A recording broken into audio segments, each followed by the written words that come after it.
নিশ্চয়তাক বহুবাৰ বুজালো নিজকে। নাৰী মই, পত্নীৰূপে মাতৃৰূপে সীমিত মই। কিন্তু দেহেই যেতিয়া হয় অসুৰক্ষিত, সেই দেশত কেনেকৈ সুৰক্ষিত হ'ব মোৰ স্বামী কন্যা পুত্ৰ? এটি এটিকৈ বধ কৰা হ'ল কোঁৱৰসকলক, অংগক্ষত কৰা হ'ল আৰু বহুতক।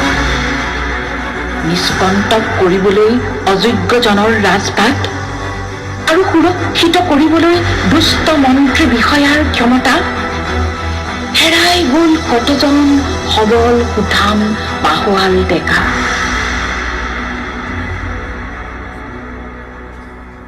আৰু মোৰ বঙহৰ দেৱী যেতিয়া এৰি যাবলৈ ওলাল মোক আৰু মোৰ এমাদিমা 3 সন্তানক, এনে নহয় যে মোৰ হৃদয় দুৰু দুৰুকৈ কঁপা নাছিল।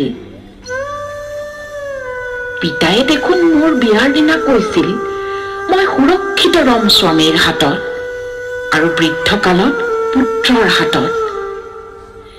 কিন্তু দেশী যেতিয়া সুৰক্ষিত নহয়, কোনে কাক সুৰক্ষা দিব পাৰে? কিয় এই বৃথা দম্ভালী পুৰুষৰ? দুখ সময়ৰ হাতৰ পুতলা নহয়নে বাৰু নাৰী পুৰুষ উভয়ে সমানে? তেনে কেৱল ব্যৱহাৰৰ বাবেই নোলোৱানে দায়িত্ব নাৰীৰ সকলো পুৰুষে?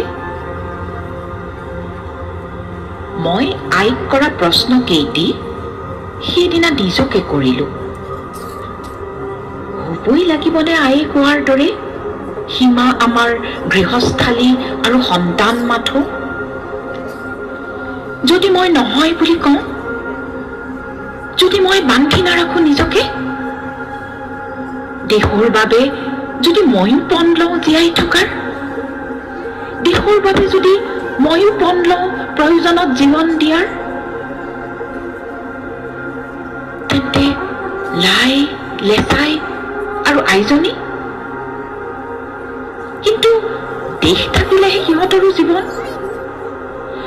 হঠাতে যেন মোৰ অন্তৰৰ সুপ্ত আগ্নেয়গিৰি জাগ্ৰত হ'ল। মই বিদায় দিলো মোৰ স্বামীক আত্মগোপনৰ পথে। যাওক বঙহৰ দেও, আপুনি লুকাই থাকক, ইয়াক সিহঁতে বিচাৰি উলিয়াব। যাওক নগাৰ দেশৰ পাহাৰলৈ। জানিছিলো পাখণ্ডহঁতে মোক নেৰিব সোধাই, তথাপি মনস্থ কৰিছিলো মই নিদিওঁ সম্ভেদ।